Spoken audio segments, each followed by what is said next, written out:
Welcome back to everyone. Differential calculus की एक और यूनिट आज हम स्टार्ट कर रहे हैं जिसका फर्स्ट टॉपिक है एनवलप। इससे पहले एक यूनिट हम इसकी पढ़ चुके हैं, कन्वर्जेंस ऑफ सीरीज़ वाली।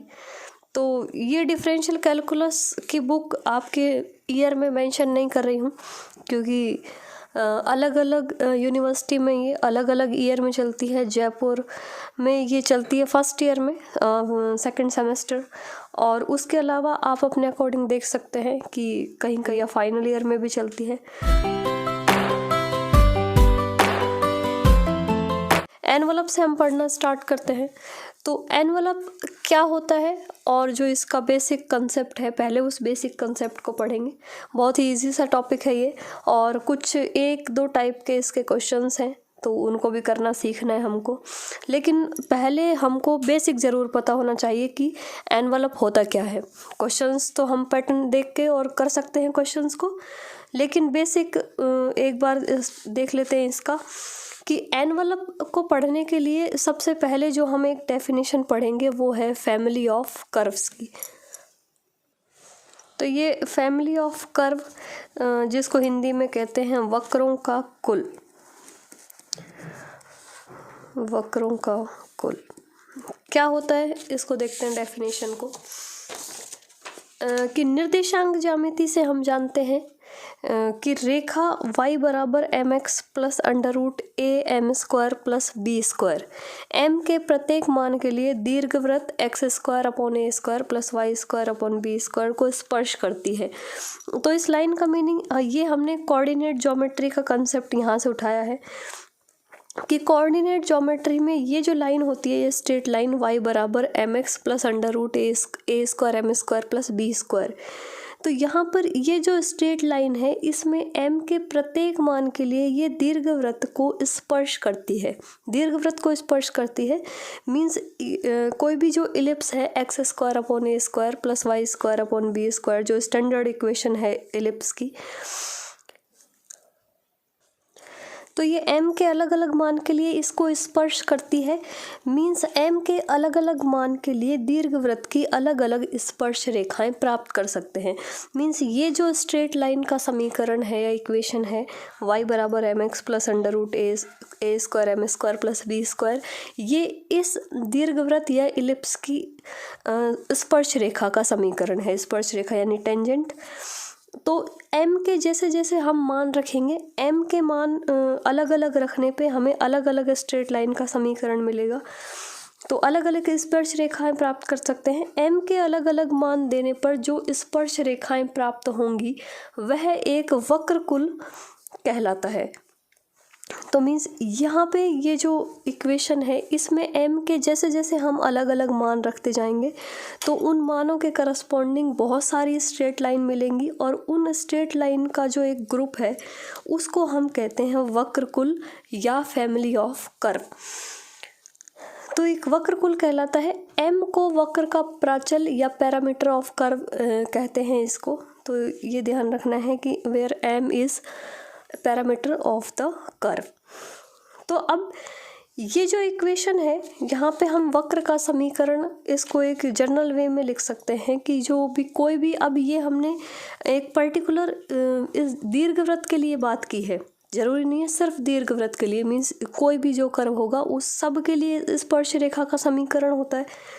तो जो कोई भी वक्र है उसका समीकरण इस टाइप से लिखा होगा, जैसे यहाँ पे ये स्ट्रेट लाइन का समीकरण है कि वो समीकरण किस टाइप का होगा कि वो फंक्शन होगा f of x y and alpha, where alpha is parameter. यहाँ पे हमने m, जैसे यहाँ पे m पैरामीटर था वैसे यहाँ पे वही दो, एक डिपेंडेंट वेरिएबल है, एक इंडिपेंडेंट वेरिएबल है, और एक इसके साथ प्राचल है यानी पैरामीटर है। तो इस टाइप से इन तीन चीज़ों के अंदर ये इक्वेशन लिखी हुई है। तो इस टाइप से कोई भी वक्र का समीकरण होगा। तो यहाँ पे वही चीज़ को रिपीट किया है कि जैसे यहाँ पे हमने पर्टिकुलर एक इलिप्स के लिए बात की है, यहाँ पे जर्नली बात कर रहे हैं कि कोई भी वक्र का समीकरण है जो इस टाइप से होगा कि दो वेरिएबल और एक उसके अंदर पैरामीटर होगा। तो तो पैरामीटर के अलग अलग मान देने पर भिन्न भिन्न वक्र प्राप्त होंगे। मीन्स अलग अलग कर्व मिलेंगे हमको। इस पैरामीटर के अलग अलग मान अगर हम रखेंगे इस समीकरण में तो ये जो वक्रों इससे जो वक्र मिलेंगे, मीन्स जो कर्व मिलेंगे जितने भी अल्फा के अलग अलग मान रखने पर, वो सारे कर्व को कंबाइंड हम कहते हैं वक्रों का कुल या फैमिली ऑफ कर्व। तो इसको इस तरह से समझ सकते हैं कि कोई भी स्ट्रेट लाइन है जिसका ये फॉर्म दिया हुआ है कि mx plus under root A square M square plus B square, ये किसी भी इलिप्स की स्ट्रेट लाइन या टेंजेंट है। तो जैसे जैसे m के मान रखेंगे वैसे वैसे ये अलग अलग रेखाएं आएंगी जो सारी की सारी क्या हैं, किसी भी दीर्घवृत्त की स्पर्श रेखाएं हैं। इस तरह से m के अलग अलग मान देने पे हमको बहुत जितने हम मान देंगे उतनी ही हमको स्पर्श रेखाएं मिल जाएंगी। तो इस तरह से ये जो जितनी भी लाइन का सेट बन रहा है, ये जितनी भी स्पर्श रेखाएं हैं जो एक पर्टिकुलर किसी भी एक कर्व की स्पर्श रेखाएं हैं, इन जो वक्र का सेट है इस सेट को कहते हैं फैमिली ऑफ कर्व। तो यहाँ से हम समझ सकते हैं कि ये फैमिली ऑफ कर्व है और इसी से रिलेटेड जो हमारा जो मेन टॉपिक है वो एनवलप है, तो उसको भी समझेंगे। देखो तो पहले और थोड़ा सा इसके बारे में पढ़ लेते हैं कि जनरली हमने लिखा कि कोई भी जो इक्वेशन है वो इस टाइप से लिखी होगी, एक इंडिपेंडेंट, एक डिपेंडेंट और एक प्राचल, उसके रूप में कोई भी फंक्शन है और अल्फा पैरामीटर के अलग अलग मान देंगे तो हमको बहुत सारी इक्वेशंस मिलेंगी और उनको कहते हैं वक्रों का कुल। अब ये हमने इलिप्स के लिए बात की, ऐसे ही कुछ और समीकरण है कि समीकरण y बराबर mx plus A under root 1 plus M square ऐसी सरल रेखाओं को निरूपित करती है जो वृत्त X square plus Y square बराबर ए स्क्वायर को स्पर्श करती है।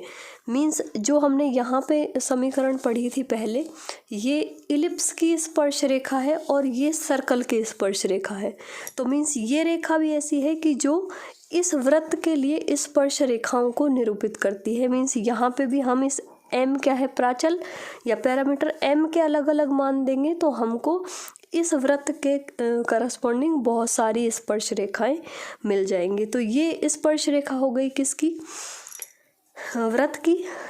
तो इसी तरह से इसके लिए भी हम वक्रों का कुल निकाल सकते हैं। और अगला जो है वो है समीकरण y बराबर mx plus a by m ऐसी सरल रेखाओं को निरूपित करती है जो परवलय को स्पर्श करती है। मीन्स ये जो स्ट्रेट लाइन है वो किसके लिए वक्रों का कुल रिप्रेजेंट करती है, किसी भी हाइपरबोला के लिए। ठीक है, तो ये तो जो हमारा फर्स्ट कंसेप्ट हो गया कि फैमिली ऑफ कर्व क्या होता है। उसके बाद में हमको समझना है एनवलप को। तो देखिए एक ही मेन इम्पॉर्टेंट लाइन है एनवलप के लिए कि एनवलप वक्र कुल के प्रत्येक सदस्य को स्पर्श करता है। मीन्स ये जो फैमिली ऑफ कर्व है, इन सब एक ऐसा कर्व जो इन सब को स्पर्श करे। ये जितनी भी फैमिली ऑफ कर्व में जितनी भी स्ट्रेट लाइन है, इन सब को टच करता हुआ एक कर्व लेंगे कि जैसे यहाँ पे ये स्पर्श रे, ये एक इस तरह से हमको वक्र लेना है जो इन सब यहाँ पे इस फैमिली ऑफ कर्व में जितनी भी लाइन है सबको टच करना चाहिए। तो ये जो यहाँ पे हमको वक्र प्राप्त होता है, जो कर्व मिलता है, इस कर्व को कहते हैं एनवलप है। तो ये तो इसका कंसेप्ट हो गया कि हम सिर्फ इक्वेशन पढ़ रहे हैं, क्वेश्चन सॉल्व कर रहे हैं, बाकी हमको हमारे माइंड में इमेज ही नहीं है कि एनवलप है क्या। तो वो चीज़ बहुत ज़रूरी है होनी कि वह वक्र जो वक्र कुल के प्रत्येक सदस्य को स्पर्श करता है तथा स्वयं प्रत्येक बिंदु पर वक्र के किसी न किसी सदस्य द्वारा स्पर्श किया जाता है। तो वही जो अभी हमने कंसेप्ट डिस्कस किया है वही इसकी डेफिनेशन है कि प्रत्येक सदस्य को स्पर्श करता है तथा स्वयं प्रत्येक बिंदु पर वक्र के किसी न किसी सदस्य द्वारा स्पर्श किया जाता है। तो इस टाइप का जो भी वक्र होगा वो वक्र कुल का एनवलप कहलाता है। तो क्वेश्चंस करेंगे। अब क्वेश्चन कैसे सॉल्व करेंगे हम, देखो कि कोई भी जो वक्र है उस वक्र का समीकरण, वक्र के समीकरण को हमने पहले भी लिखा था कि किस टाइप से लिख सकते हैं कि कोई भी फंक्शन होगा एक्स वाई और पैरामीटर का। पैरामीटर अब क्योंकि एक जर्नल हमने लिख लिया है अल्फ़ा, क्योंकि पैरामीटर कुछ भी दिया हो सकता है क्वेश्चन में, कहीं एम होगा या कहीं कुछ और होगा। तो इस टाइप से कि एक एक्स वाई और एक उसके साथ पैरामीटर।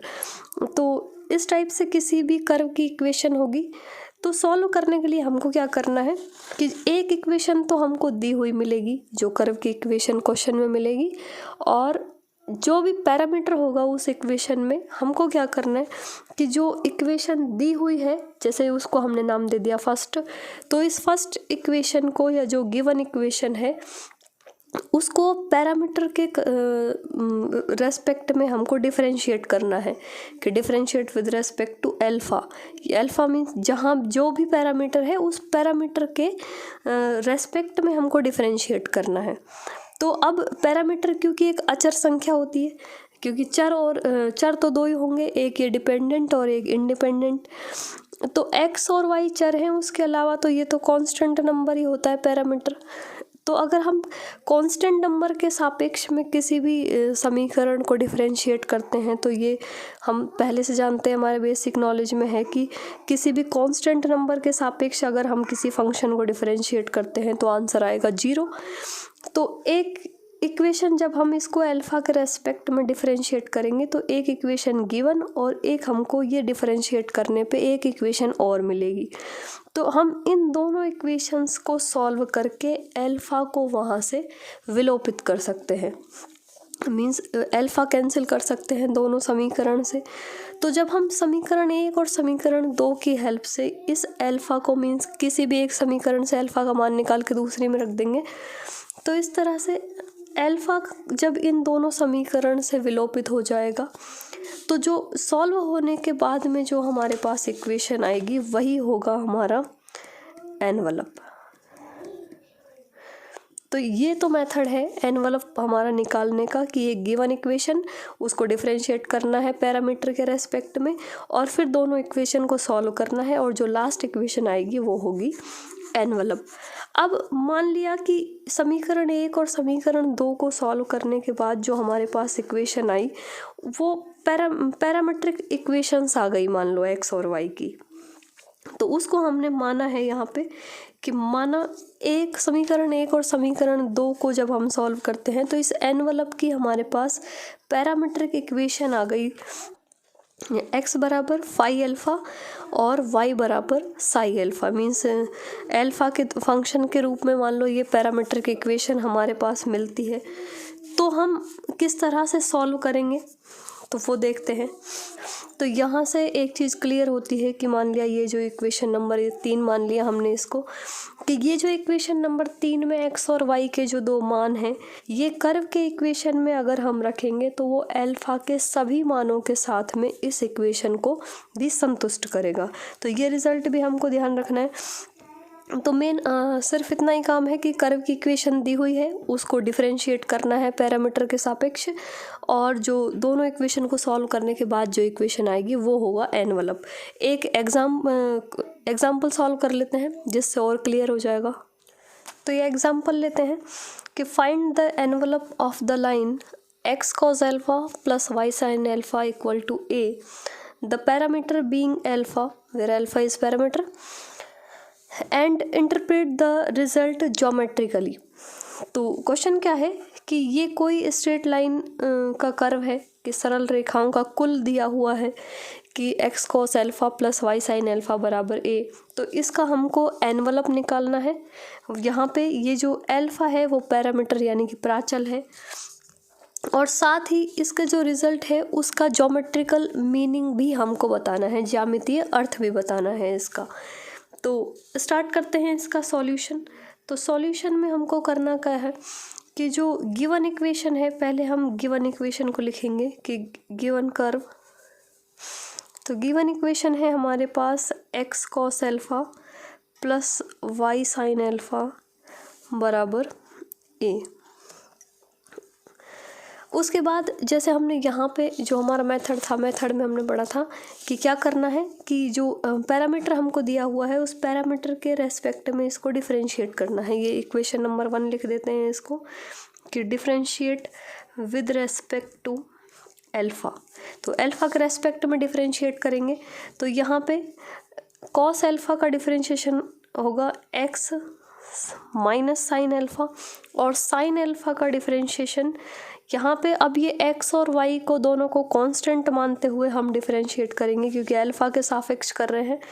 तो और साइन अल्फ़ा का डिफरेंशिएशन होता है कॉस अल्फ़ा, और a का डिफरेंशिएशन कांस्टेंट नंबर है ये, इसलिए इसका डिफरेंशिएशन हो जाएगा 0। तो ये होगी समीकरण नंबर 2। अब समीकरण 1 और समीकरण 2 को हमको इस तरह से सॉल्व करना है कि इसमें से ये जो अल्फ़ा है यानी कि जो पैरामीटर है वो एलिमिनेट हो जाए, विलोपित हो जाए यहाँ से। तो क्या करेंगे, देखो यहाँ पे ये कॉस अल्फ़ा साइन अल्फ़ा, यहाँ भी कॉस अल्फ़ा साइन अल्फ़ा, ये दो टर्म है, एक यहाँ पे दोनों प्लस की हैं और यहाँ पे दोनों माइनस की हैं। तो किस तरह से विलोपित कर सकते हैं इसको कि समीकरण या equation first and second, language दोनों जिस तरह से भी आपको सूटेबल लगे उस तरह से लिख सकते हैं कि समीकरण 1 तथा 2 से या from equation first and second.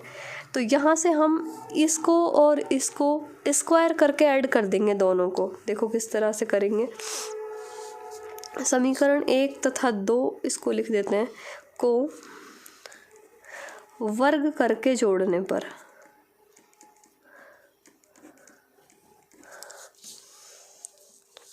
कि एडिंग इक्वेशन 1 एंड 2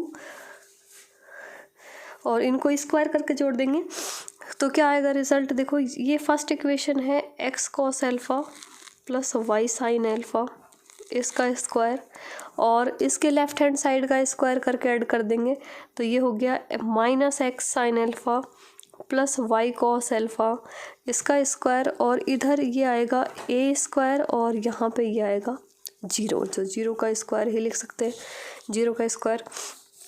सॉल्व करेंगे देखो इनको, तो सॉल्व करेंगे तो ये हो जाएगा, ये होल स्क्वायर का फॉर्मूला लगा देंगे हम इसमें, तो x square cos square alpha plus Y square sine square alpha, और ये हो गया 2xy sine alpha cos alpha. इसका होल स्क्वायर सॉल्व करेंगे, इसका भी स्क्वायर सॉल्व करेंगे तो ये हो जाएगा x square sine square alpha plus Y square cos square alpha, और यहाँ पे ये हो जाएगा माइनस का 2xy sine alpha cos alpha. यहाँ पर ये a स्क्वायर, अब इसको सरल करेंगे, देखो ये X square cos square alpha और X square sine square alpha, cos square X square common आएगा और कॉस स्क्वायर और साइन स्क्वायर दोनों ऐड होके 1 हो जाएगा। लिख भी सकते हैं cos square alpha plus sine square alpha, और इसी तरह से यहाँ पे वाई स्क्वायर, यहाँ पे ये sine square common, sine square बच जाएगा, कॉमन निकाल लेंगे इसको, और यहाँ पे ये बच जाएगा इसमें कॉस स्क्वायर, तो कॉस स्क्वायर अल्फ़ा, ये 2xy sine alpha cos alpha plus का, ये माइनस का, इसलिए ये दोनों हो जाएंगे कैंसिल, और ये आंसर बचा a स्क्वायर। यहाँ पे ये दोनों हो जाएंगे 1 1, तो ये हो गया x square plus Y square बराबर a स्क्वायर।